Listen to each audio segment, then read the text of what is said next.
Bonjour à toutes et à tous et bienvenue dans cette nouvelle vidéo. Aujourd'hui, on fait...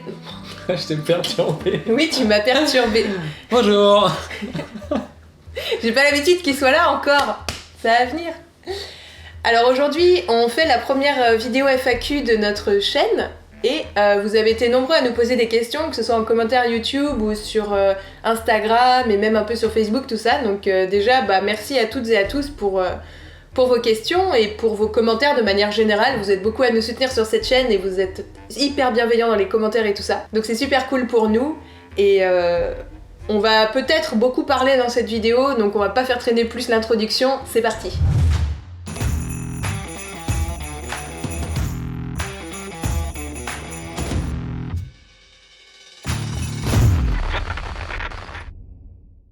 Alors, la première question donc de Gecko66, bon je le prononce à la française, hein, vous me pardonnerez. Bonjour Gecko66.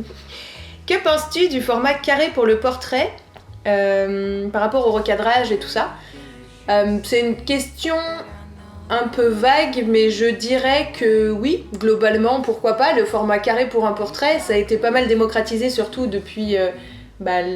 Instagram, voilà. Au final. Ouais, depuis Instagram et tout ça, ce qui est beaucoup utilisé pour les photos et par les photographes en général. Donc ça a pas mal démocratisé le format carré et moi j'aime bien, ça dépend. Il y a des photos je trouve qui s'y prêtent, des photos qui s'y prêtent pas. Donc après je dirais ça dépend la photo, mais globalement pourquoi pas. Et puis d'ailleurs c'est le format qu'on utilise pour nos photos dans la boîte blanche, donc oui, je dirais oui au format carré pour les portraits. Si vous n'avez pas vu la boîte blanche d'ailleurs, on a fait 2 vidéos, une avec des chiens en tout début du calendrier de l'Avent et une deuxième qui explique en fait le montage après Lightroom Photoshop pour traiter les vidéos. Alors, question suivante, elle vient de Sylvain Raymond qui nous demande d'où vient le nom Bubbly Deer Studio. Alors pour répondre du coup à cette question, on a trouvé ce nom-là, enfin c'est surtout on a cherché ce nom-là au moment où j'ai rejoint Marie-Charlotte dans son entreprise. Donc elle, ça faisait déjà plus de 2 ans et demi qu'elle avait lancé son entreprise. Elle avait déjà un nom et elle avait déjà une identité graphique. Donc en fait on a gardé une partie de son identité graphique qui était le cerf, donc d'où le dire ici dans le nom, puisque dire en fait ça veut dire tout simplement cerf. Et après sur la deuxième partie, donc on a le bubbly qui est un adjectif qui représente au final l'ambiance qu'on cherche à mettre dans nos photos, puisque ça veut dire pétillant en fait, c'est le côté pétillant, joyeux. Donc c'est plein de vie. Plein de vie. Donc c'est un peu le côté en fait qu'on essaye de mettre en avant dans nos photos. Et au final ça collait aussi donc mon arrivée dans l'entreprise et la création de ce nom-là. Ça arrivait aussi plutôt bien au final parce que sur la même année en fait, à ce moment-là, au moment de la création de l'entreprise, on a aussi lancé les photos sous l'eau. Donc pour le côté un peu au final bubbly, bubble, donc ça ressemble un peu. Donc, ça collait plutôt bien à l'univers aquatique aussi en général, donc voilà, c'est 2 des petites raisons qui ont fait qu'on a choisi ce nom. On vous fait vraiment la version courte, en vrai il y a des milliards de justifications à Bubbly Deer Studio.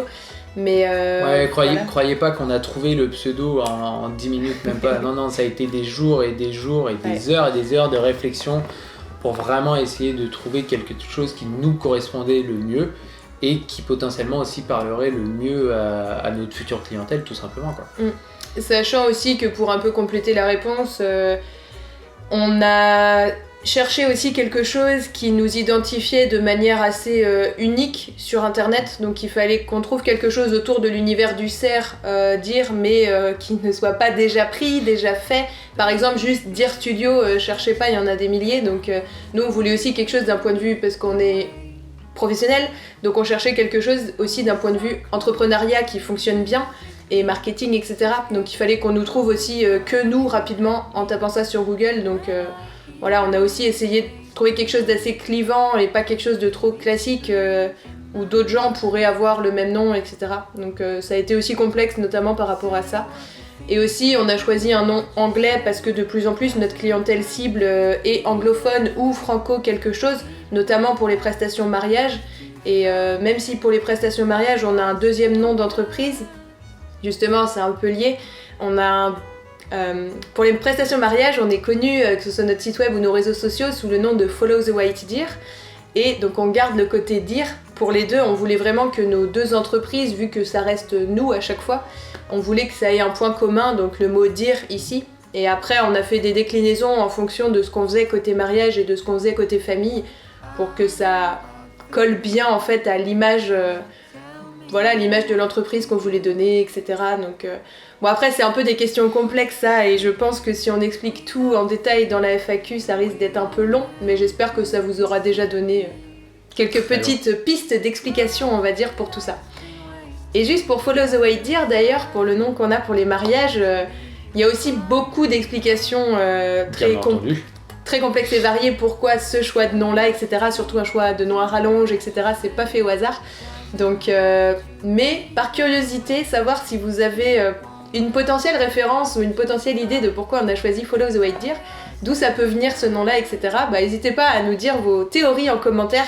On serait ravis d'y répondre et ça nous fera bien rigoler, je pense, de voir les théories là-dessus. Parce qu'il y a beaucoup de théories sur ce nom-là quand on en a parlé à nos amis et tout le monde a eu un peu sa théorie et certains avaient la référence d'autres noms et bon, il n'y a pas que cette référence-là qui nous a fait choisir ce nom, mais voilà, c'est rigolo, on est curieux de savoir. Et pour venir en complément, parce qu'on a parlé du Bubbly Deer, donc dans le nom, le studio en fait fait référence au fait que maintenant on est deux.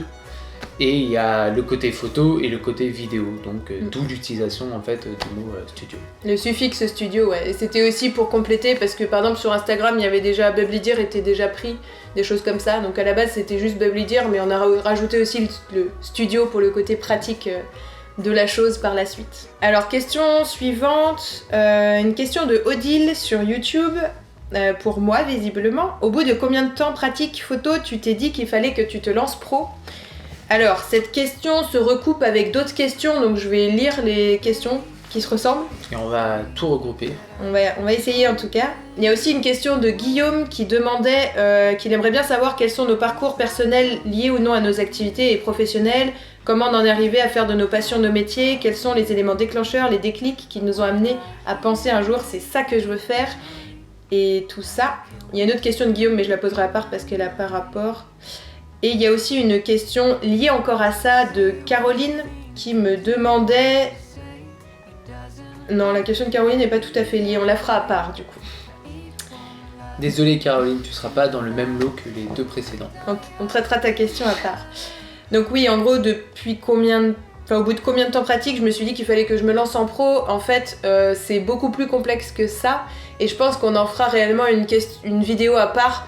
Parce qu'en fait, j'ai été professionnelle avant de faire de la photo. Et la photo s'est ajoutée un peu comme ça au hasard, on va dire, au départ. Et après, ça s'est transformé en photo. Donc, c'est hyper complexe, en fait. Je me suis jamais dit, tiens, allez, c'est parti, j'ai le déclic, je vais en faire mon métier, etc. Ça s'est pas vraiment passé comme ça, c'est beaucoup plus complexe. Et... Pour le coup, on a vraiment en fait des parcours assez atypiques. Ouais. On n'est pas du style à avoir fait, notre passion, ça a toujours été la photo, il y a toujours eu que ça. Du coup, on s'est dit dès le début, on va partir là-dedans, enfin, la photo et la vidéo pour moi. On va faire des écoles et on va commencer à travailler là-dedans, etc., etc. Non, c'est bien plus compliqué que ça. Ouais, c'est arrivé un peu par des biais.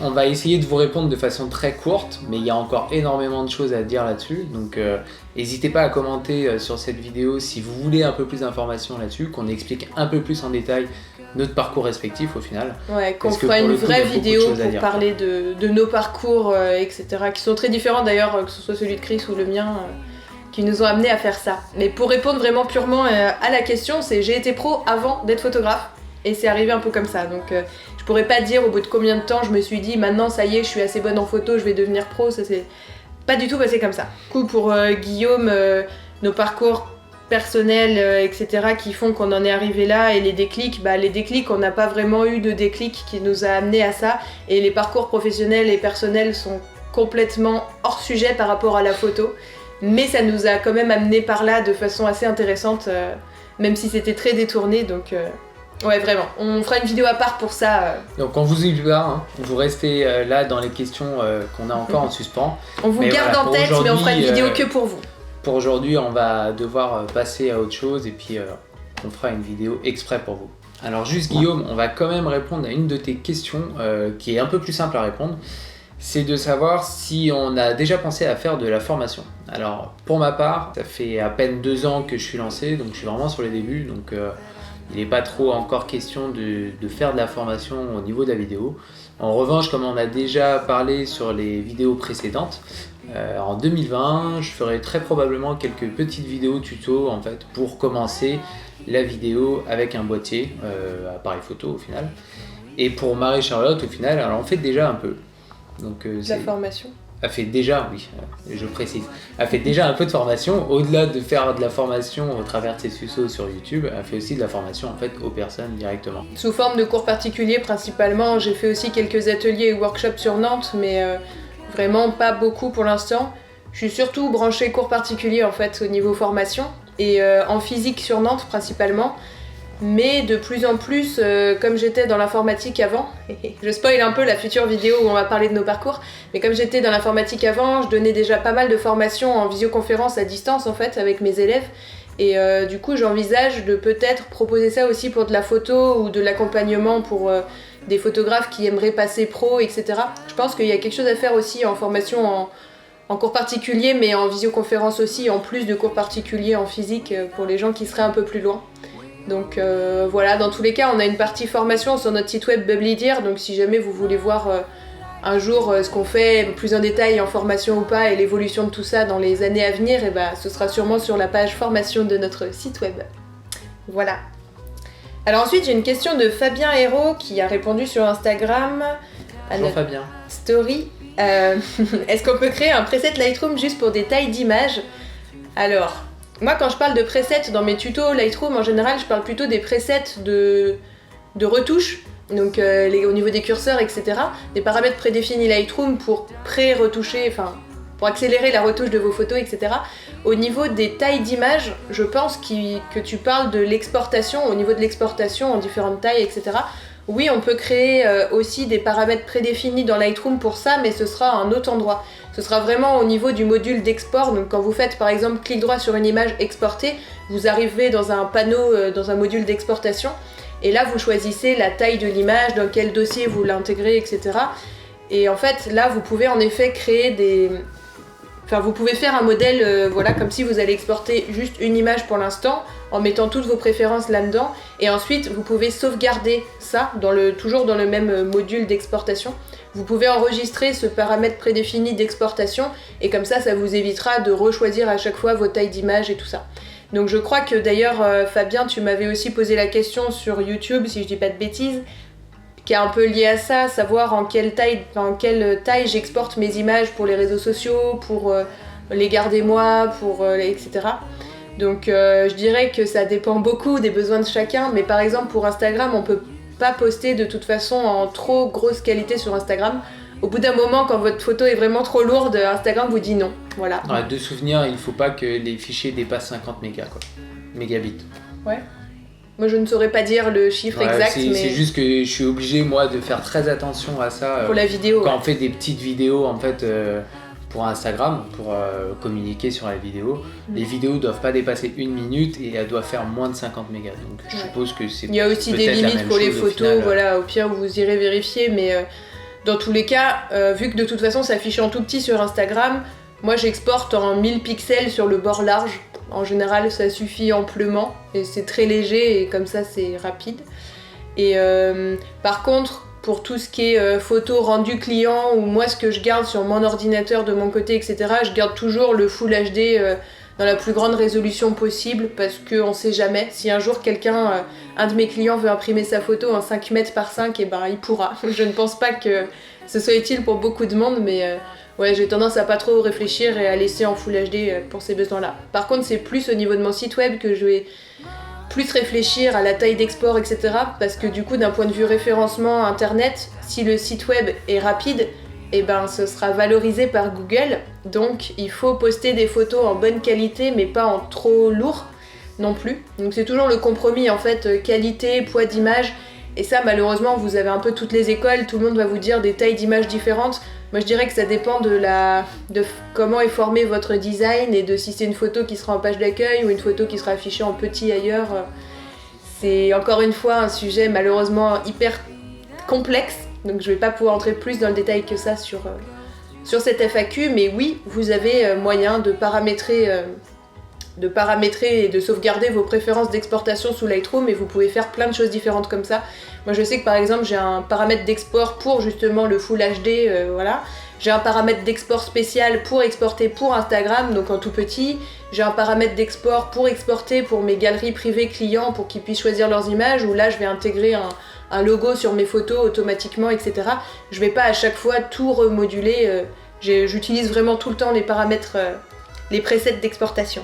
Je sais pas si ça se dit preset d'exportation, mais je pense que l'idée... prédéfini d'exportation. Ouais, voilà. Alors il y a Caroline qui m'a posé sur Instagram aussi la question suivante. Comment as-tu découvert cette passion de la photo ? Donc je pense que j'en reparlerai un petit peu quand on fera la vidéo sur nos parcours respectifs, etc. justement détaillés. On pourra vraiment entrer plus en détail sur cette vidéo-là. Mais je pense que quand même pour répondre un petit peu quand même à cette question, la passion pour la photo, en fait j'ai jamais été ce genre de personne à être passionnée d'un truc. Depuis toute petite, en fait, je suis passionnée par tout ce qui est artistique en général, que ce soit la musique, le dessin, la peinture, la sculpture et la photo du coup. Mais voilà, j'ai pas eu une sorte de déclic qui m'a dit tiens c'est la photo ma passion. Non, j'ai toujours eu une passion pour l'art en général au sens très large et ce depuis toujours du coup. Et la photo c'est pour moi une façon de m'exprimer au travers l'art que maintenant je pratique de façon professionnelle aussi, mais même en loisir je n'ai pas que la photo en passion, j'aime toujours autant tous les autres types d'art.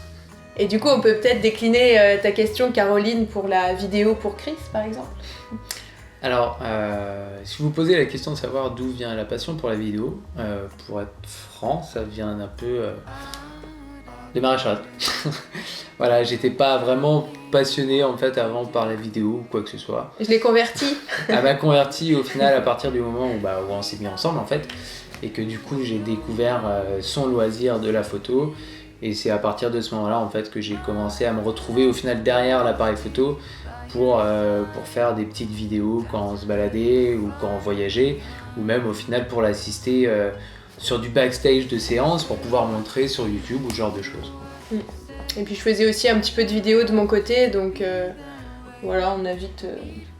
Ouais, c'était vraiment le côté perso à la base en fait, on a commencé à faire des photos, des vidéos pour nous et puis on s'est rendu compte que c'était chouette. Alors une deuxième question.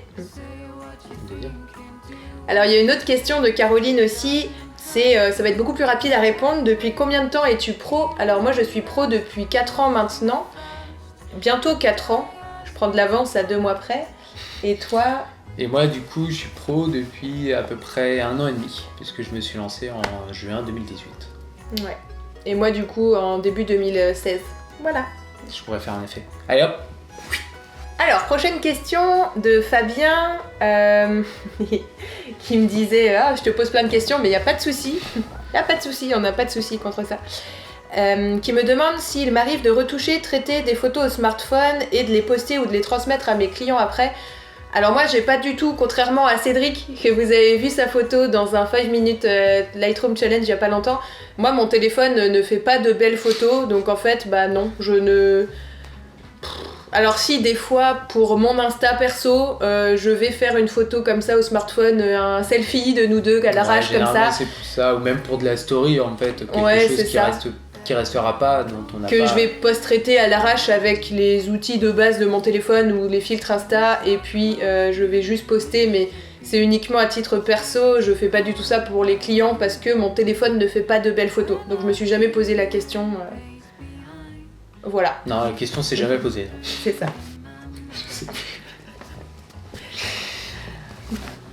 Donc voilà, on a fait le tour des questions.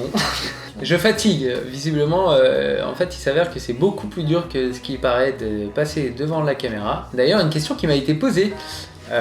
Qu'est-ce qui détourne mon attention comme ça au niveau de mes yeux sur la vidéo précédente ? Alors, rien du tout. Il s'agissait juste d'un bout de mur. Et juste que c'est pas évident de rester concentré vraiment sur un objectif qui est grand comme ça, et c'est pas habituel pour moi. Donc pour ça, respect à Marie-Charlotte qui y arrive bien mieux que moi. Ah mais moi je regarde ailleurs aussi en fait, c'est juste que les gens ne me le disent pas ou ne font pas gaffe, je sais pas. Alors merci à toutes et à tous d'avoir suivi cette vidéo, merci à toutes les personnes qui nous ont posé toutes ces questions-là. Pour ceux auxquels on n'a pas encore répondu, notamment sur les parcours et ce qui nous a amené à faire de la photo et de la vidéo notre métier, promis, on vous répondra, mais on fera ça bien parce que c'est une question... Bien plus détaillée. Voilà. On prendra le temps de vraiment répondre de façon précise là-dessus.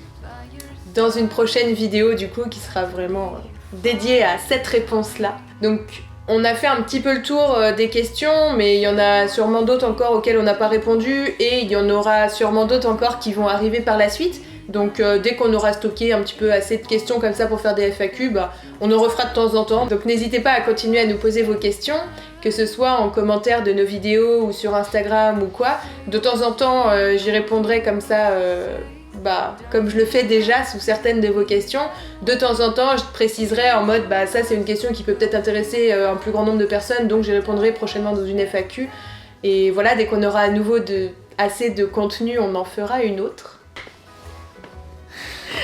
Donc merci. T'es tout rouge. Ah Je laisse terminer parce que je suis parti sur un fou rire, c'est compliqué pour moi là. On commence un peu à fatiguer, c'est bientôt la fin de notre projet calendrier de l'Avent. Donc du 1er au 24 décembre, on poste une vidéo par jour sur cette chaîne. Et pour nous, c'est un rythme beaucoup trop intense par rapport à ce qu'on fait d'habitude et qu'on a donc... qu'on réussit à tenir grâce à vos encouragements, à vos commentaires, à vos likes, à vos abonnements, etc. à cette chaîne. Donc merci à toutes et à tous pour ça. Mais après le 24, il y a déjà des gens qui nous ont dit « Ah, ce serait bien que vous continuiez une vidéo par jour après le 24 et tout. » Non, on n'est pas fous, on a aussi du boulot. On continuera les vidéos, mais ça sera plus en 2020 pour le coup, je pense. Et puis au rythme d'une par semaine, et encore si on se tient à ça, on essaiera. Promis, on essaiera de se tenir au rythme d'une vidéo par semaine. Mais voilà, une vidéo par jour, on a aussi beaucoup de boulot sur d'autres projets à côté, pour nos clients, etc. Donc c'est super intense à tenir ce rythme-là. Et d'ailleurs, chapeau à tous les youtubeurs qui font ça sur 1 an, ils sont fous ces gens-là. 24 jours, c'est déjà super. En tout cas, c'est vraiment quand même une super chouette expérience de faire ça, et ça nous fait rencontrer vous, notre communauté, et c'est vraiment super chouette. Et voilà. Du coup, on vous dit encore un énorme merci à toutes et à tous pour vos gentils commentaires, vos gentils encouragements, etc. Ça fait super plaisir de voir qu'on puisse être un peu utile à vous, et puis que ça peut vous plaire tout ça. Donc c'est top. Et maintenant on va vous dire à demain pour une prochaine vidéo. J'ai hésité, à demain. À demain pour une prochaine vidéo. Et bonne photo à toutes et à tous.